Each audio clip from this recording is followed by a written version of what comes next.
Buenas tardes, compañeros, profesora. Le damos la más cálida bienvenida a nuestra presentación Nutrición en pacientes con diabetes. Nuestro grupo está formado por Acosta Francis, Angulo Lady, Blanco Lady, González Denis, González Lisa Yariz, Graterol Izanari, Tres Palacios Jesse, Medina Michelle, Lafón Loreni, Mendoza Orlania y quien les habla, Raúl Parra. Objetivos. Al finalizar esta presentación, el participante será capaz de definir nutrición y nutrición en diabetes, explicar la importancia y los objetivos de la alimentación en diabetes, explicar la importancia de la nutrición de diabetes en pandemia COVID-19, definir diabetes mellitus tipo 1 y 2, explicar las alteraciones glucémicas y valores normales, nombrar y explicar los tipos de insulina, explicar el rol de enfermería en los cuidados de nutrición e insulina y finalmente las conclusiones. Vamos a hablar sobre nutrición en diabetes, pero comencemos por saber qué es nutrición. La nutrición es el proceso biológico en el que los organismos asimilan los alimentos y los líquidos necesarios para el funcionamiento, el crecimiento y el mantenimiento de sus funciones vitales. Ahora hablemos un poco sobre qué es la diabetes. La diabetes es una enfermedad en la cual el nivel de glucosa, es decir, el azúcar en sangre, es más alto de lo normal. El cuerpo produce la glucosa empleando los alimentos ingeridos, especialmente los carbohidratos. Existen dos tipos de diabetes tipo 1 y tipo 2. Importancia y objetivos de la alimentación en la diabetes. El objetivo principal es hacer que la persona tenga niveles de glucosa lo más normales posibles, al balancear comida, actividad física y medicación. Otros objetivos son niveles de lípidos y control de presión arterial. Comida. El plan de alimentación deberá contener alimentos pertenecientes al grupo de proteínas, carbohidratos y grasas, en cantidades adecuadas para un buen control de su diabetes. A la vez proporcionará energía. Un plan de alimentación apropiado debería incluir la repartición de comidas pequeñas a través del día para mantener los niveles de glucosa en la sangre estables. Actividad física. Reduce el riesgo de enfermedades cardiovasculares, ayuda al control del peso y de la tensión arterial, aporta mayor bienestar psíquico y ayuda a disminuir el estrés. En caso de las personas con diabetes, a estos beneficios hay que añadir que favorece la disminución de la glicemia, mejora sensibilidad a la insulina. La medicación. En cuanto a esto, ajustar la dosis de los medicamentos antidiabéticos a sus necesidades reales. Objetivos específicos y la importancia de la alimentación en la diabetes. Conseguir un buen estado de nutrición, desarrollo y crecimiento normal. Conseguir y mantener un peso normal. Conseguir y mantener concentraciones de glicemia lo más próximas a las normales. Prevenir y tratar problemas agudos y complicaciones futuras. Es de suma importancia la alimentación en la diabetes porque logra y mantiene los resultados metabólicos óptimos que incluyen concentraciones de glucosa cercanas a lo normal, mediante el tratamiento equilibrado de la ingestión de alimentos, insulina y actividad física. A nivel mundial se han adoptado medidas de cuarentena promovidas por la Organización Mundial de la Salud para disminuir la transmisión del COVID-19. En el caso de los pacientes diabéticos, aunque no se ha demostrado que sean más propensos a adquirir la infección, se ha demostrado que muestran un riesgo más elevado para sufrir mayores complicaciones de la enfermedad. El mal control metabólico junto con un índice de masa corporal elevado parecen ser factores de riesgo para complicaciones por COVID-19. Existen factores que pueden afectar el estado nutricional, como lo son la falta de apetito, los horarios de alimentación erráticos, la incapacidad para comer, las malas condiciones socioeconómicas y el estado de salud mental del paciente, entre otros. En el caso de los pacientes diabéticos, estos obstáculos, además de alterar el estado nutricional de los pacientes, también tienen un efecto negativo sobre el control glicémico. En años recientes, se ha promovido la terapia médica nutricional, cuyo objetivo principal es alcanzar y mantener un óptimo control glicémico, y una mejoría metabólica a través del consumo de alimentos sanos, basados en las necesidades, preferencias y el estilo de vida de cada paciente. La selección de alimentos de bajo índice glicémico es la clave en este sentido. Además, suele recomendarse la restricción del aporte de carbohidratos, un 40 o 45% en la ingesta calórica diaria de cada paciente. El consumo de proteínas es también necesario en los pacientes diabéticos, ya que a mayor masa muscular suele haber un mejoramiento de la sensibilidad de la insulina. Los pacientes diabéticos tienden a tener una mayor pérdida de masa muscular a lo largo de su vida. Una restricción del consumo de proteínas asociados a la falta de actividad física condicionada por la pandemia de COVID-19 podría acelerar la pérdida de masa muscular y conducir a una profunda sarcopenia, empeorando el ambiente metabólico y el pronóstico de los pacientes. Los pacientes diabéticos hospitalizados por complicaciones de la enfermedad o por COVID-19 son considerados pacientes de alto riesgo nutricional y requieren una evaluación más profunda.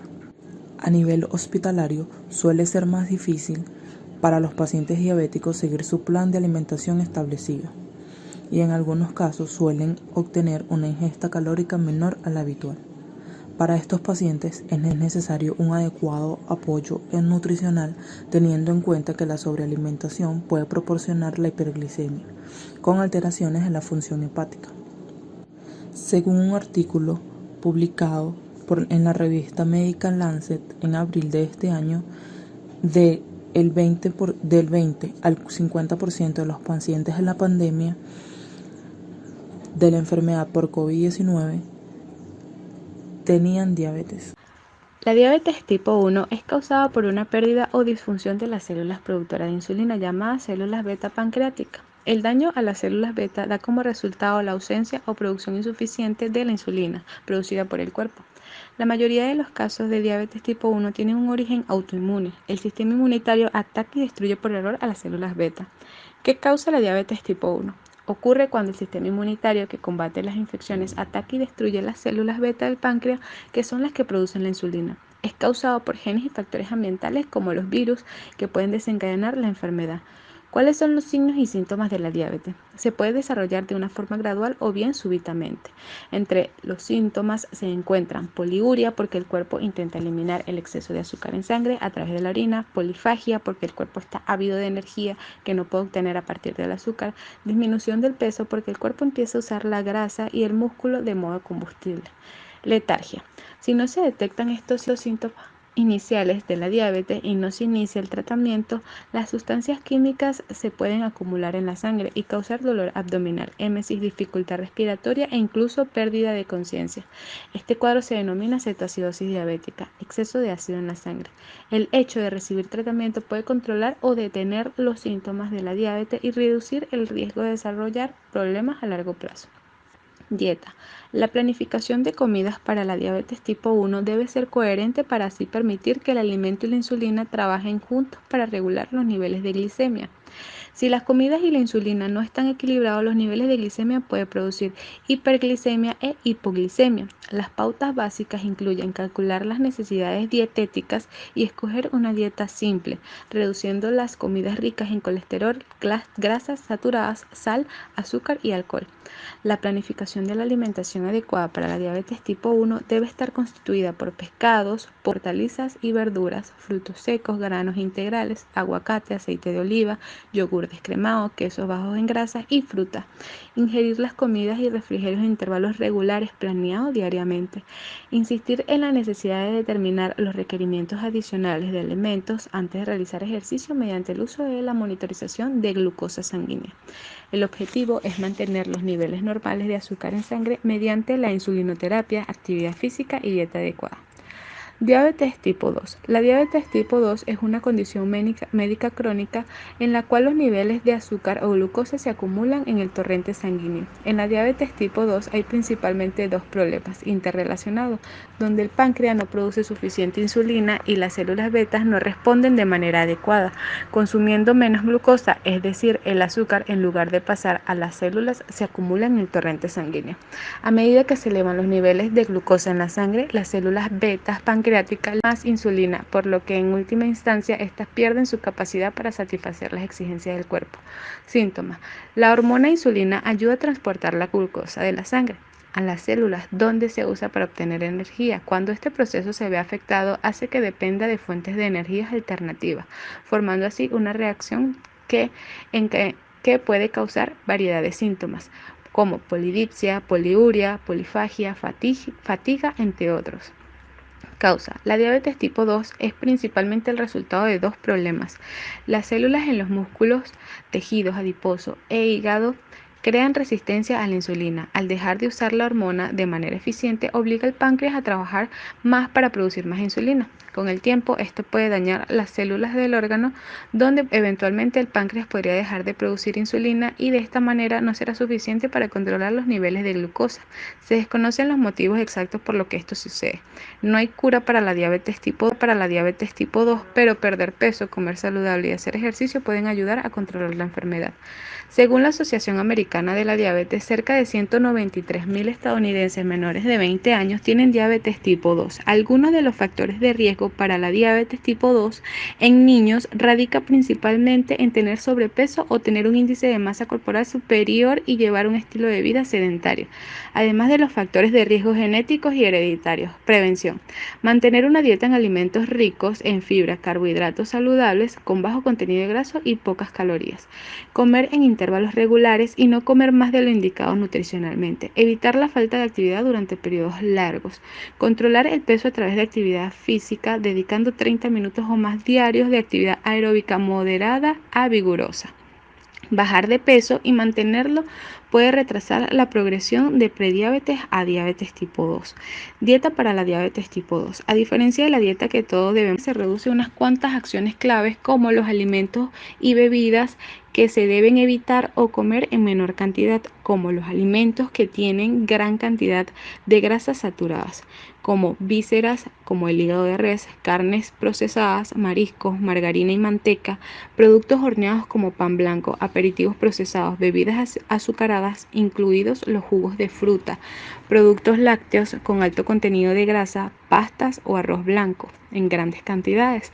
También es recomendable omitir alimentos con mucha sal.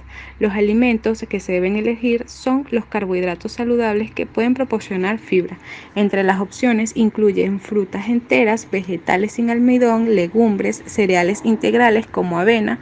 También pueden obtener grasas monoinsaturadas y poliinsaturadas saludables de varios alimentos como aceite de oliva, aceite de canola, aceite de maní, nueces y aguacate. Hipoglucemia. Se caracteriza por niveles bajos de glucosa en la sangre, anormales, menos de 70 miligramos por decilitro. El rango normal de glucosa en la sangre varía de persona a persona. Síntomas: hambre, nerviosismo y temblores, sudoración, mareos, somnolencia. Causas: tomar comidas o refrigerios muy pequeños o espaciados. Dosis excesivas de medicamentos para bajar el nivel de glucosa en la sangre. Hiperglucemia. Alto nivel de glucosa en la sangre, 180 a 200 miligramos por decilitro. Es el hallazgo básico en todos los tipos de diabetes mellitus, cuando no está controlada o en sus inicios. El término opuesto es hipoglucemia. Sus síntomas: sed, orina frecuente, fatiga, visión borrosa. Sus causas: como efecto colateral de algunos medicamentos, actividad física insuficiente, estrés emocional. Valores normales y valores alterados de glucemia. Se considera normal el valor de glucosa en la sangre cuando éste está en 140 miligramos por decilitros. En un paciente podemos considerar que tiene prediabetes cuando el valor de glucosa en la sangre refleja 140-199 miligramos por decilitro y se considera una diabetes tipo 2 de 200 miligramos decilitro o un nivel superior del mismo de glucosa en la sangre. Insulina de acción ultra rápida. Tipo de insulinas con algunas modificaciones moleculares que permiten cambiar su comienzo de acción o su duración. Comienzan a ser activas a los 10 y 15 minutos de haberse administrado. Sus concentraciones máximas en la sangre son a los 30 o 90 minutos de la administración y dura entre 3 y 4 horas en el organismo. Insulina de acción rápida, también llamada insulina regular, soluble y cristalina. Estas comienzan a ser activas a las 30 o 60 minutos de haberse administrado. Su pico de actividad es a las 2 o 3 horas y su duración es de 5 a 7 horas. Insulina de acción intermedia. Existen dos tipos diferentes, insulina NPH o insulina NPL. Se le ha añadido una proteína llamada protamina para que su absorción sea más lenta. De esta manera, su duración es de 10 a 13 horas. Tiene un pico de acción entre 4 a 7 horas después de haberse administrado y comienza a ser activa a la primera o segunda hora. Insulina de acción lenta o prolongada. Su duración es de hasta 24 horas. Esto le hace ser una candidata ideal como insulina basal. Su comienzo de actividad es a la primera o segunda hora. Este lo podemos encontrar como nombre comercial en las farmacias como insulina Levemir o Lantus. Rol del enfermero. El profesional se encarga del cuidado de las personas desde su ingreso hasta su alta hospitalaria, siendo la alimentación un cuidado básico que se debe efectuar durante ese tiempo. Básicamente se realiza lo que es el control de signos vitales, el control de la glicemia y sus cuidados. Educar al paciente.